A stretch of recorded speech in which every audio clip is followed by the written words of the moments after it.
The Little Shepherd of Kingdom Come by John Fox Jr. Chapter 19, The Blue or the Gray. In the far north, as in the far south, men had but to drift with the tide. Among the Kentuckians, the forces that molded her sons, Davis and Lincoln, were at war in the state as they were at war in the nation. By ties of blood, sympathies, institutions, Kentucky was bound fast to the South. Yet, 10 years before, Kentuckians had demanded the gradual emancipation of the slave. That far back, they had carved a pledge on a block of Kentucky marble, which should be placed in the Washington Monument, that Kentucky would be the last to give up the Union. For 10 years they had felt the shadow of the war creeping toward them. In the dark hours of that dismal year, before the dawn of final decision, the men, women, and children of Kentucky talked of little else save war. And the skeleton of war took its place in the closet of every home from the Ohio to the crest of the Cumberland.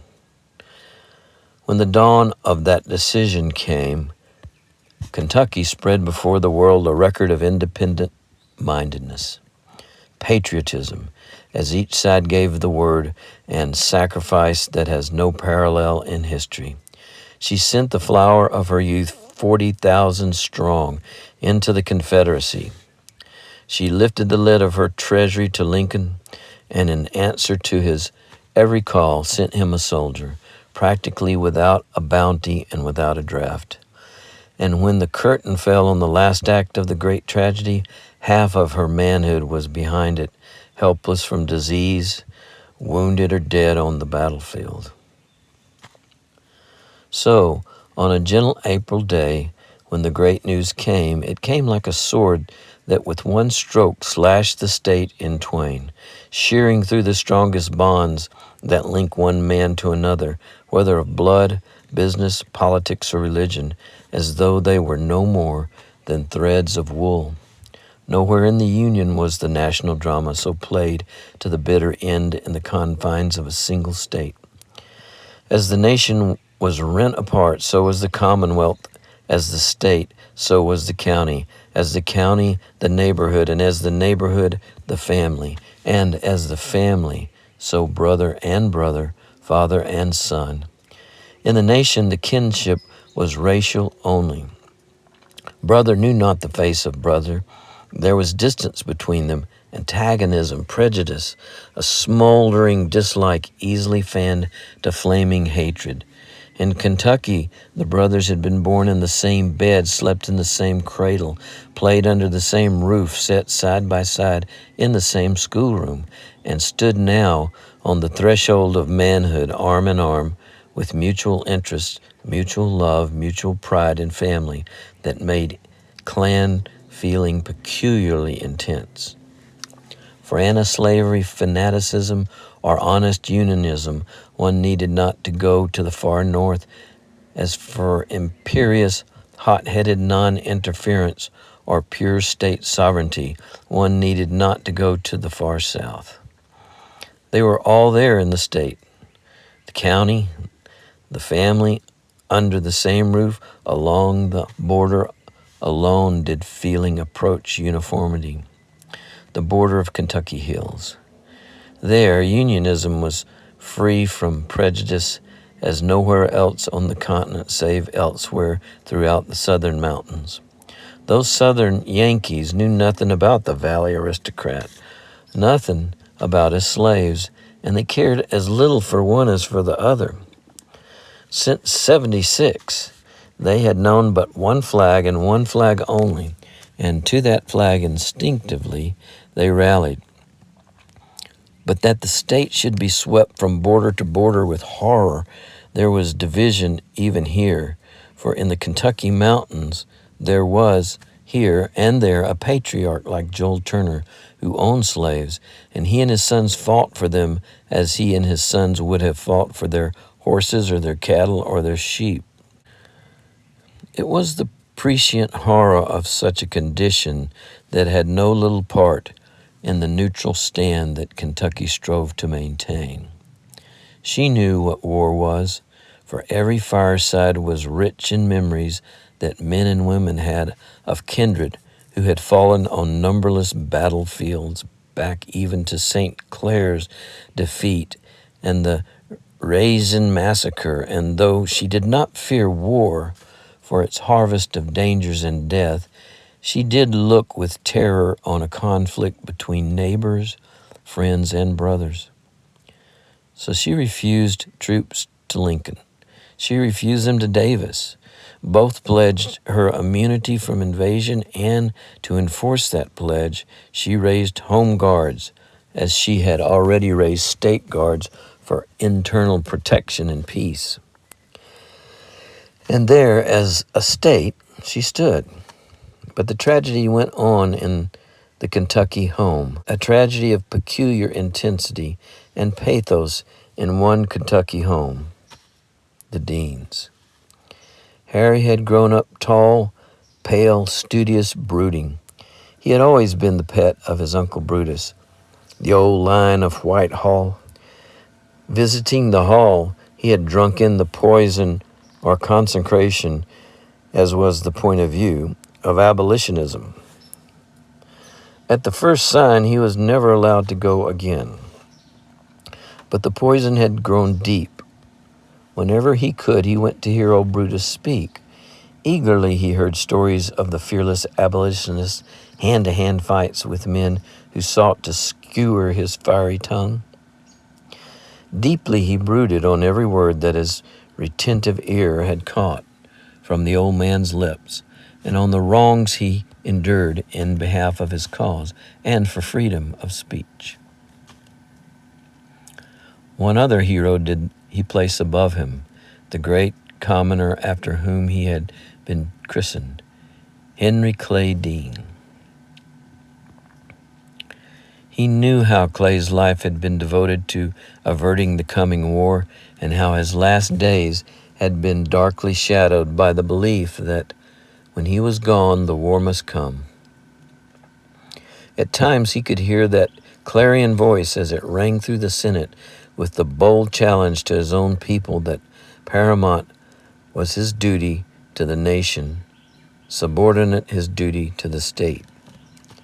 Who can tell what the nation owed in Kentucky, at least to the passionate allegiance that was broadcast through the state to Henry Clay?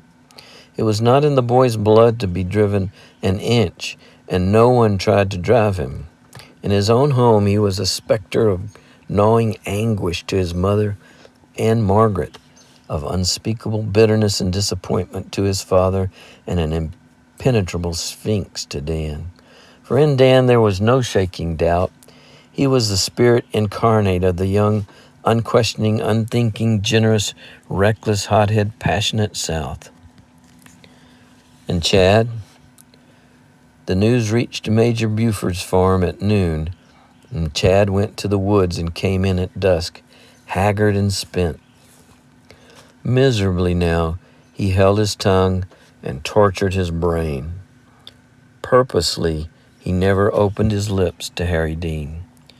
He tried to make known to the Major the struggle going on within him, but the iron-willed old man brushed away all argument with an impatient wave of his hand. With Margaret he talked once, and straightway the question was dropped like a living coal. So Chad withdrew from his fellows. The social life of the town, gayer than ever now, knew him no more.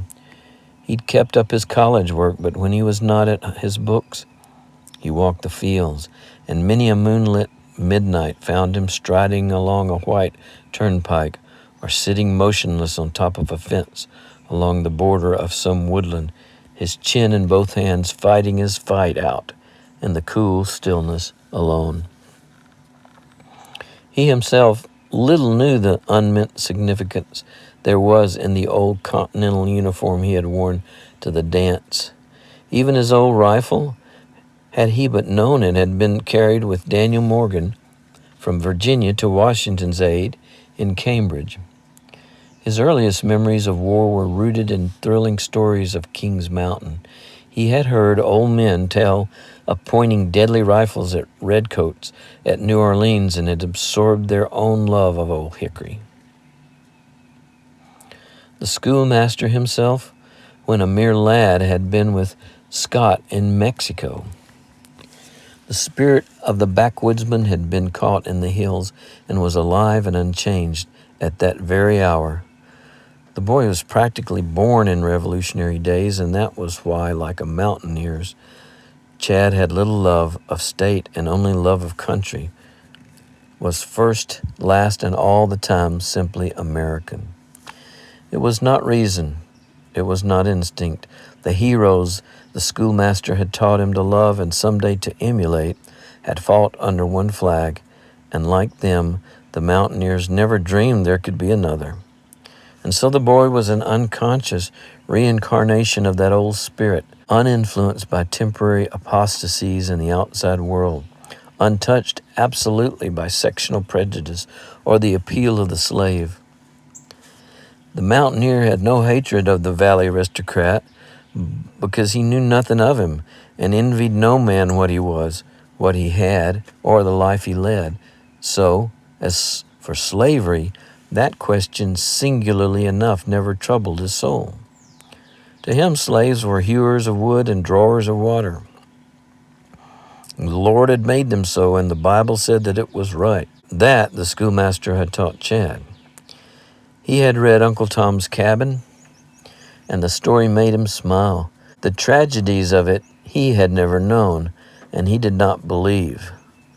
Slaves were sleek, well-fed, well-housed, loved and trusted, rightly inferior and happy, and no aristocrat ever moved among them with a more lordly, righteous air of authority than did this mountain lad who had known them little more than half a dozen years.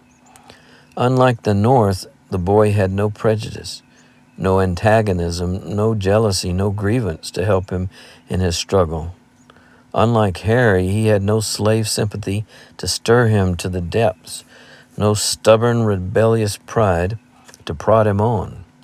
In the days when the schoolmaster thundered at him some speech of the Prince of Kentuckians, it was always the national thrill and the fiery utterance that had shaken him even then. So that unconsciously, the boy was the embodiment of pure Americanism, and for that reason, he and the people among whom he was born stood among the millions on either side, quite alone.